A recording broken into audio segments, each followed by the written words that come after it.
তোরা বাবলি রান্না করে তোমাদের অনেক অনেক স্বাগত জানাই। আশা করি তোমরা অনেক ভালো আছো, সুস্থ আছো, আমিও ভালো আছি। তো আজকে আর একটা রেসিপি শেয়ার করবো তোমাদের সঙ্গে। আজকের রেসিপি ডিম দিয়ে আলুর একটা তরকারি শেয়ার করব। তো তার জন্য ডিমগুলো আমি ফাটিয়ে নিয়েছি, এখানে নুন হলুদ দিয়ে দিয়েছি, নুনটা দিয়ে দিয়েছি, হলুদ দিইনি।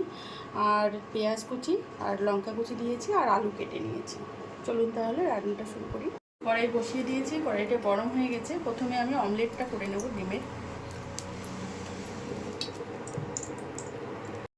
ডিমটা দিয়ে দিচ্ছি।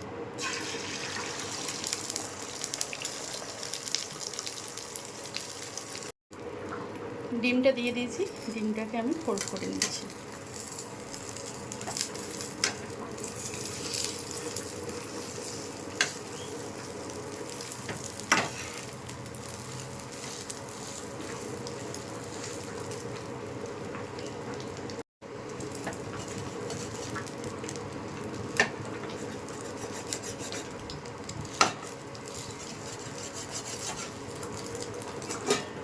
ডিমটা ভাজা হয়ে গেছে, তুলে দিচ্ছি।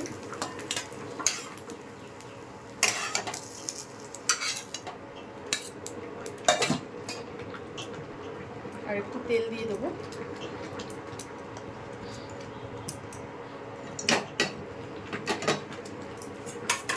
ডিমটা দিয়ে দিচ্ছি।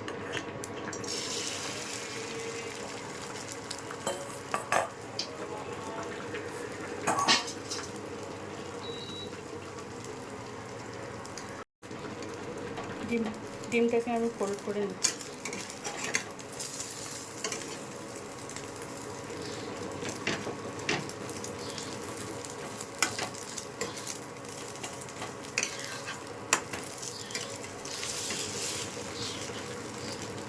ডিমটা ভাজা হয়ে গেছে, তুলে নিচ্ছি।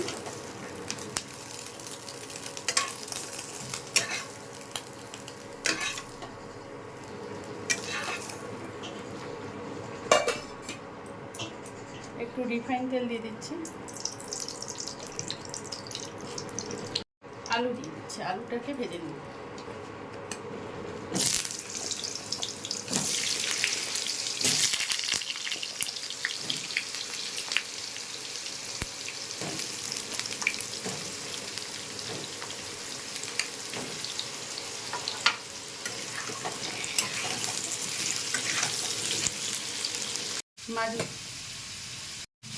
আলু ভাজাটা হয়ে গেছে, নামিয়ে নিচ্ছি।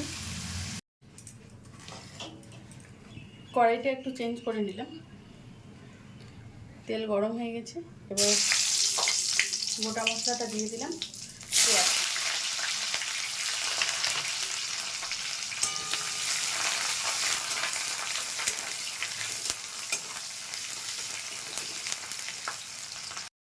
পেঁয়াজটা ভাজা হয়ে গেছে, এখানে একটা টমেটো দিয়ে দিলাম।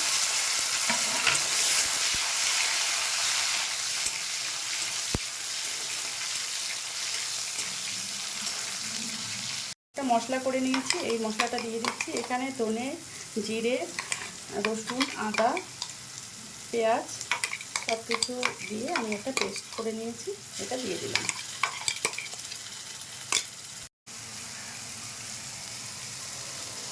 একটু জল দিয়ে দিলাম, মিক্সির জারটা দিয়ে একটু কষিয়ে নেব। মশলাটা কষানো হয়ে গেছে, এবার আলুটা দিয়ে দিচ্ছি, ভাজা আলুটা।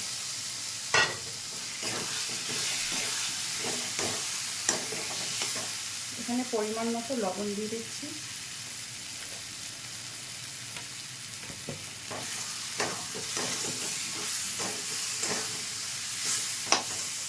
জল দিয়ে দেবো, গরম জল।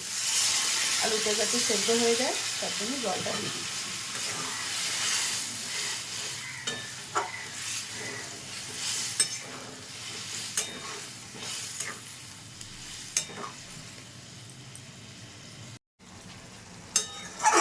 জলটা শুকিয়ে গেছে আর আলুটাও সেদ্ধ হয়ে গেছে। আপনাদের 15 মিনিট পর দেখাচ্ছি আমি, সেদ্ধ হয়ে গেছে আলুটা। এবার আমি পরিমাণ মতো ঝোলের জল দেবো।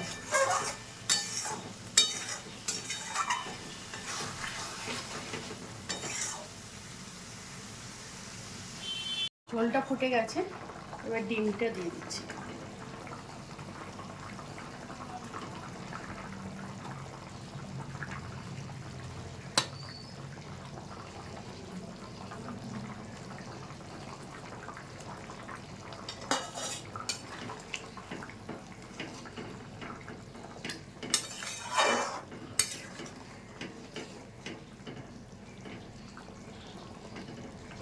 আর কিছুক্ষণ ফুটতে দেবো। ডিম অমলেটটা দেওয়ার পর আমি 10 মিনিট খানিক জাল করে নিয়েছি। এবার গরম মশলা গুঁড়ো দিয়ে নামিয়ে নেব।